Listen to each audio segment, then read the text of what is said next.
Education sector. There's another story on the Standard at the top right there. We're being told vice-chancellors reject university mergers. And these were part of the reforms that were being enacted by the Ministry, and university managers fight to retain the present institution's proposed increment of tuitions, trimming of the bloated workforce, and classification of varsities into 4 disciplines. And the other day we had a story about some towns being rendered ghost towns just because some of those universities were closed. I'll start with you, Professor. What do you feel about this? I strongly believe, with all fairness, that the merging of university doesn't make sense to me.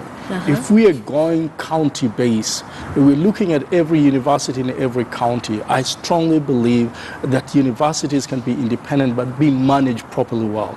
The problem that the universities are talking about is lack of proper funding from the central government, and also lack of proper management from the administration. Remember, some of these people that are being appointed in the Senate or appointed at the board of the universities are politically inclined, and so sometimes you don't find people that are, interested in education. You don't find people that have a vision for that county or for that university specifically, that will want to run the university in a more professional way, other than playing the tune of the master who hired them to be, who appointed to be in those positions. I think if you look at many states in the United States of America, every state has several universities, and they're being managed profitably. They're being managed so well, and they don't have to be merged from one university to the other. I think we need to look at the deeper problem of these universities.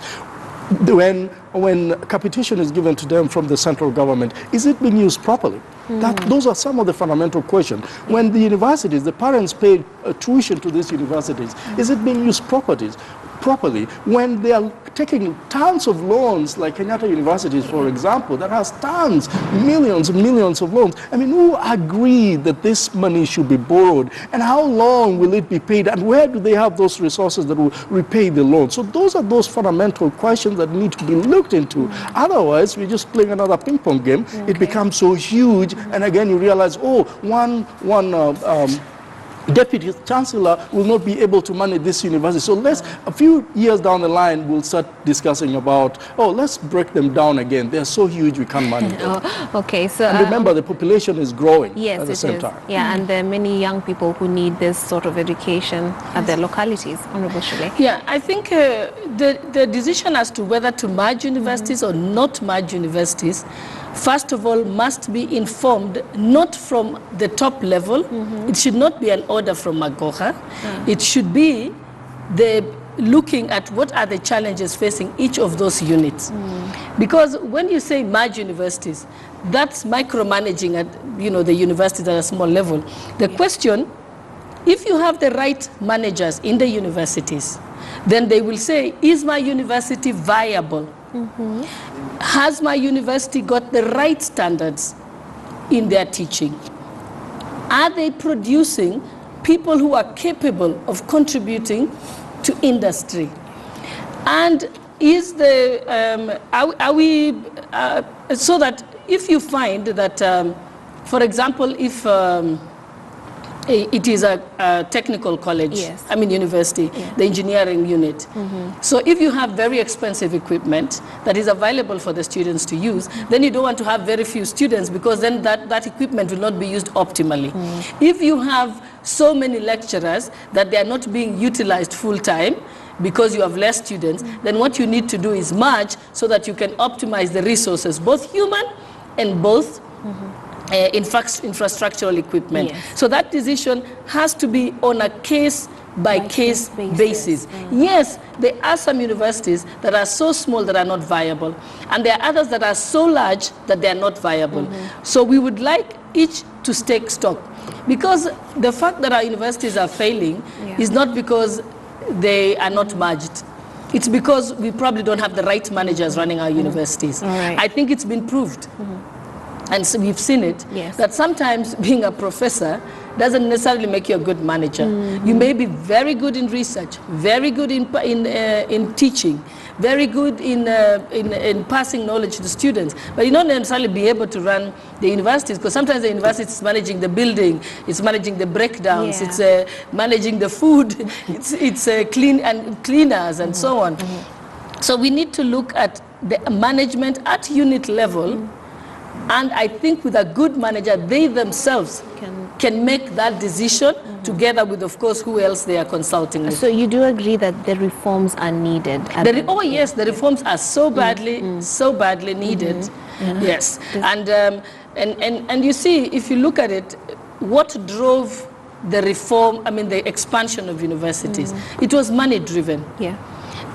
When I left the university, it was because I couldn't teach anymore because the classes were so big that I couldn't mark on time, and you didn't have microphones, and no one bothered to support you by giving you tutorial fellows to help you mark, and so on.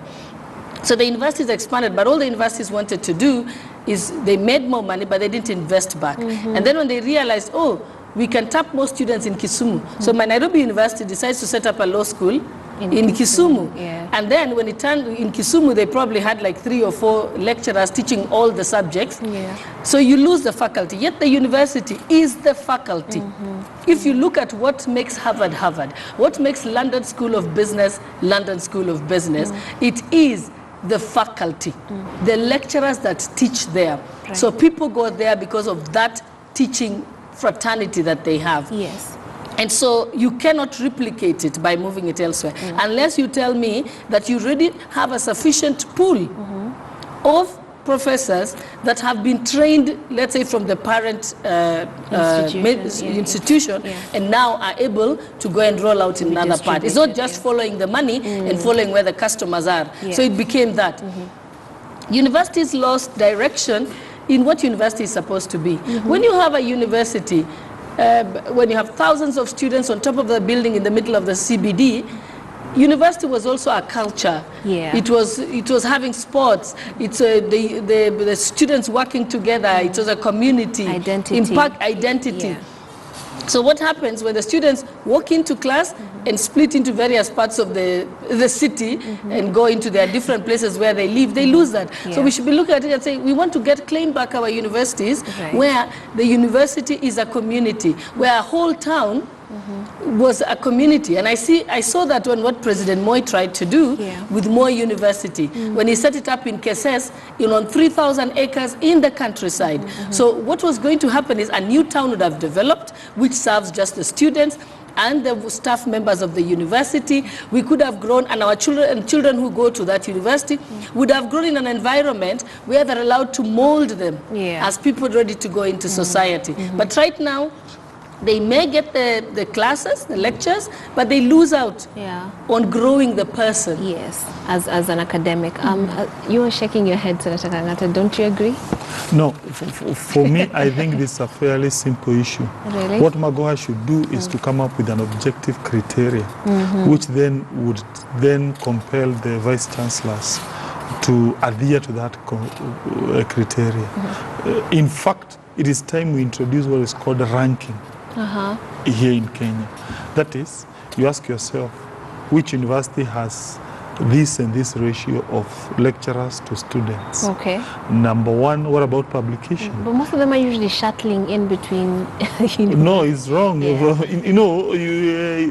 can come up with such kind of a criterion in terms of lecturer to student ratio, publications, in terms of research output, in terms of students' experience, and then based on that, you tell the university to ensure they adhere to those standards, failure to which they are going to suffer those consequences. The only issue I'm very passionate about in the entire debate, and I want to express myself, is the proposal that we need to increase tuition fees on the part of the students. To me, that is wrong. It is unfair. I saw one union, public university union leader saying that universities currently are charging less than what a kindergarten charges. To me, that was quite unfair to the poor people who go to the universities. Yes. For me, I wouldn't want a situation where you are then compelling students to pay more just to make some few people up there happy. That is the top university management. We must always ensure university education is affordable. In some other jurisdictions, it tends even to be free. So this notion of creating barriers of education through money, just to ensure some few top university management is happy. I disagree Well, completely. one of the major challenges that universities are facing is funding. So I'm trying to figure out how would they actually help themselves in terms of funding. Whatever, of course, we can discuss that, but what I'm arguing, no increment of fees should be brought in just to ensure some few top managers of universities are happy. Right. That one I'm disagreeing, because I've seen this guy, what is his name? University Academic Staff Union leader, I think Mr. Moga or Mr. Wasonga. Yeah. He was proposing that we increase student fees. Yes. That one I say no, and therefore we better do whatever we have to do, but ensure we don't increase fees for our students at the university. I wanted to have a rejoinder on what the senator is saying. Yeah. I don't see how you want to increase tuition in colleges when those very students can't get jobs when they're out of college. Outside, yeah. That is the irony we have. I totally agree with them. You cannot compare university degree with the amount of money inputted on it. And then you say, well, we need to increase school fees here because some private tuition, schools there are charging a lot in kindergarten. Yeah. Remember, those are private It's institutions. true. They're not government schools. They're not government primary. And therefore, but if we had an economy where basically everybody that comes out of the university will get a job, why would you do that? Yes. So I think these people I should can also help you talk. with a middle ground Yeah. on this one. I think he's saying that we shouldn't increase the fees, but he's also saying that it's important the universities can be able to pay for themselves.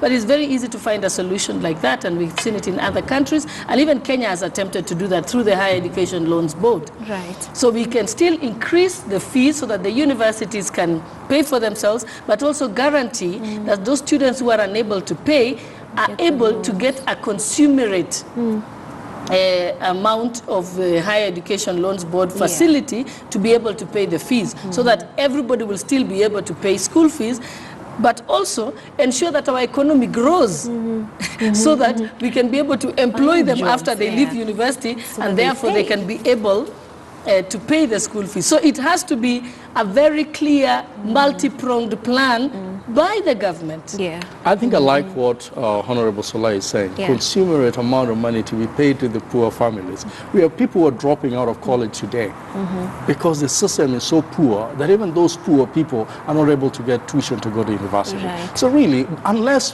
when we're talking about all this system, and we know our system is so weak that sometimes you have to apply for that help. You're coming from a very poor family. In fact, the only person that does it very well is probably Starehe and Equity, that will go down into the villages and Yes. find out who is really genuinely poor and need help. The universities still don't have that system. And for that reason, I don't think it's the right time to talk about increasing fees. But when in you apply colleges. for the Higher Education Loans Board, there are certain answers that you give, the income of your family. People lie all the time. Yeah. No, but you see, with the PIN card system now, you can actually tell if somebody is earning income. So But usually if you are told to give the ID of your parents, and everyone who has an ID now has a PIN number, Yeah. which means it's traceable that they are in fact earning income. If there are some who, if the system works properly, it is able to filter it out.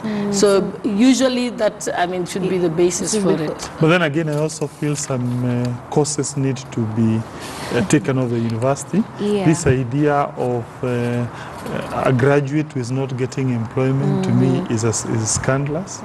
And therefore, in a way, I would support any reform geared to ensure that the courses that we teach are also marketable. Yeah. I've seen some people arguing that you don't teach for jobs. That the whole idea is you give students knowledge. Once they go out, it is for them to maneuver out there. I beg to disagree with that. To me, more often than not, you take a person through the university for 4 years, the ultimate expectation is that person is going to get employment. Yeah. And therefore, when I see a person who has done, let's say for instance, that young man who did, who got an A, he did, that guy who got an A, I think from Kisumu, and then after he went to the university, did not get employment.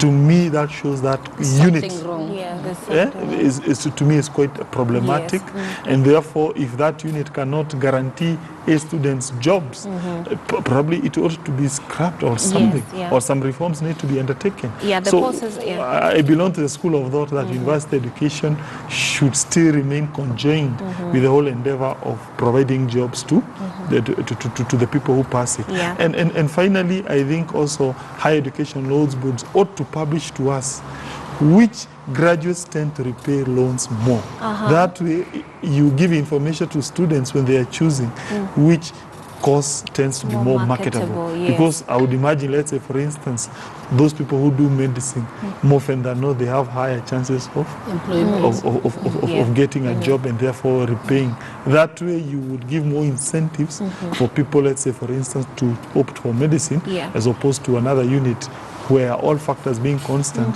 they rarely get employment. Yeah, they don't get employed, and then they'll be languishing for years on end after graduating from